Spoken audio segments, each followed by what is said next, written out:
आज का यह वीडियो आपातकाल से जुड़ा है।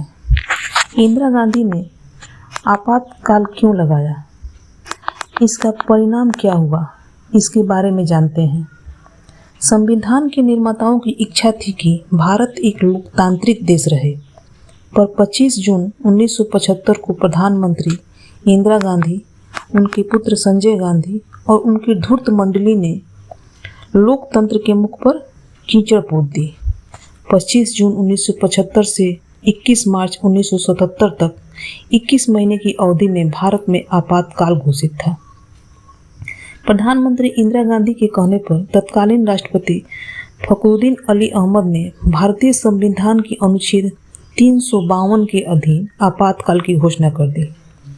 स्वतंत्र भारत के इतिहास में यह सबसे विवादास्पद और अलोकतांत्रिक काल था। आपातकाल में चुनाव स्थगित हो गए तथा नागरिक अधिकारों को समाप्त करके मनमानी की गई। इंदिरा गांधी के राजनीतिक विरोधियों को कैद कर लिया गया और प्रेस पर प्रतिबंधित कर दिया गया। प्रधानमंत्री के बेटे संजय गांधी के नेतृत्व में बड़े पैमाने पर पुरुष नसबंदी अभियान चलाया गया। जयप्रकाश नारायण ने इसे भारतीय इतिहास की सर्वाधिक काली अवधि कहा था। इसके बारे में विस्तार से जानते हैं, उसके लिए वीडियो को अंत तक जरूर देखिएगा। 1971 में लोकसभा चुनाव और फिर पाकिस्तान से युद्ध में सफलता से इंदिरा गांधी का दिमाग 7वें आसमान पर चढ़ गया था। वे उत्तर प्रदेश में रायबरेली से सांसद बनी थी, पर उनके इस जीत में हुई धांधली के विरुद्ध उनके प्रतिद्वंदी राजनारायण ने प्रयाग उच्च न्यायालय में मुकदमा दायर कर दिया। 12 जून 1975 को इंदिरा गांधी को इलाहाबाद उच्च न्यायालय ने दोषी पाया और 6 साल के लिए पद से बेदखल कर दिया। इंदिरा गांधी पर वोटरों को घूस देना, सरकारी मशीनरी का गलत इस्तेमाल जैसे 14 आरोप सिद्ध हुए थे। न्यायमूर्ति जगमोहन लाल सिन्हा ने साहसी निर्णय देते हुए इंदिरा गांधी के निर्वाचन को निरस्त कर उन पर 6 साल तक चुनाव लड़ने पर प्रतिबंध लगा दिया, लेकिन इंदिरा गांधी ने उन्हें अस्वीकार करके न्यायपालिका का उपहास किया। वे सर्वोच्च न्यायालय में चली गई। 24 जून 1975 को सुप्रीम कोर्ट ने आदेश बरकरार रखा, लेकिन इंदिरा को प्रधानमंत्री की कुर्सी पर बने रहने की इजाज़त दी, जो कि होना भी जरूरी था, क्योंकि राजतंत्र में ऐसा ही होता है। साथ ही उन्हें इस शर्त पर स्थगन मिला कि वे संसद में तो जा सकती हैं, पर बहस और मतदान में भाग नहीं ले सकती। माता पिता की इकलौती संतान होने के कारण वे बचपन से ही जिद्दी थी। उन्होंने त्याग पत्र देने की बजाय आंतरिक उपद्रव से निपटने के नाम पर आपातकाल लगा दिया। तत्कालीन राष्ट्रपति फखरुद्दीन अली अहमद, जो उनके लिए ही काम करते थे, उन्होंने 25 जून 1975 की रात में कागजों पर हस्ताक्षर कर दिए, पर इन सब के लिए मंत्रिमंडल की सहमति भी आवश्यक थी। पर इंदिरा गांधी, संजय गांधी और उनके साथियों ने कुछ नहीं देखा। अगले दिन सुबह सुबह मंत्रियों से हस्ताक्षर की औपचारिकता भी पूरी कर ली गई। आपातकाल लगते हैं नागरिकों के मूल अधिकार स्थगित हो गए। विपक्षी नेताओं को जेल में डाल दिया गया। राष्ट्रीय स्वयंसेवक पर प्रतिबंध लगा दिया गया। समाचार पत्रों पर सेंसरशिप लागू कर दी गई। सारे देश में आतंक छा गया।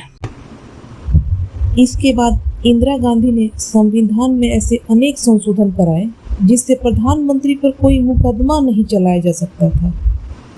29वां संशोधन 7 अगस्त 1975 को संसद में केवल 2 घंटे में ही पारित कर दिया गया। विपक्षी नेता जेल में थे और सत्ता पक्ष वाले आतंकित। ऐसे में विरोध कौन करता? 8 अगस्त को यह राज्यसभा में भी पारित हो गया। 9 अगस्त दिन तो शनिवार था, उस दिन अवकाश था। इसके बावजूद सभी राज्यों की विधानसभाओं के विशेष सत्र बुलाकर वहां भी इसे पारित कर दिया गया। 10 अगस्त को रविवार था, इसके बावजूद राष्ट्रपति ने भी सहमति दे दी। इस प्रकार यह कानून बन गया। इस तेजी का कारण यह था कि 11 अगस्त को सर्वोच्च न्यायालय में इस मामले की सुनवाई होनी थी।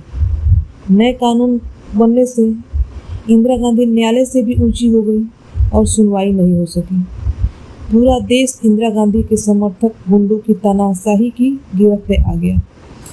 पर कहा गया है कि समय सदा एक सा नहीं रहता। धीरे धीरे लोग आतंक से उबरने लगे। संघ द्वारा भूमिगत रूप से किए जा रहे प्रयास रंग लाने लगे। लोगों का आक्रोश फूटने लगा। आपातकाल और प्रतिबंध के विरुद्ध हुए सत्याग्रह में 1 लाख से अधिक स्वयं सेवकों ने गिरफ्तारी दी। लोकतंत्र की इस हत्या के विरुद्ध में विदेशों से भी लोग इंदिरा गांधी से प्रश्न पूछने लगे। इससे इंदिरा गांधी पर दबाव पड़ा। उनके गुप्तचरों ने सूचना दी कि देश में सर्वत्र शांति है और चुनाव में आपकी जीत सुनिश्चित है। इस भ्रम में इंदिरा गांधी ने चुनाव घोषित कर दिए, पर यह दांव उल्टा पड़ा। चुनाव में उसकी पराजय हुई और दिल्ली में जनता पार्टी की सरकार बन गई। मां और पुत्र दोनों चुनाव हार गए। इस शासन ने वे सब असंवैधानिक संशोधन निरस्त कर दिए। जब भाजपा की सरकार बनी तो जितने भी उन्होंने संविधान लागू किया था उन सभी को निरस्त कर दिया गया, जिन्होंने प्रधानमंत्री को न्यायालय से भी बड़ा बना दिया था। इस प्रकार इंदिरा गांधी की तानाशाही समाप्त होकर देश में लोकतंत्र की पुनर्स्थापना हुई। आपको यह वीडियो कैसा लगा कमेंट करके ज़रूर बताइएगा। अगर अच्छा लगा तो लाइक और मेरे चैनल को सब्सक्राइब जरूर कीजिएगा। धन्यवाद।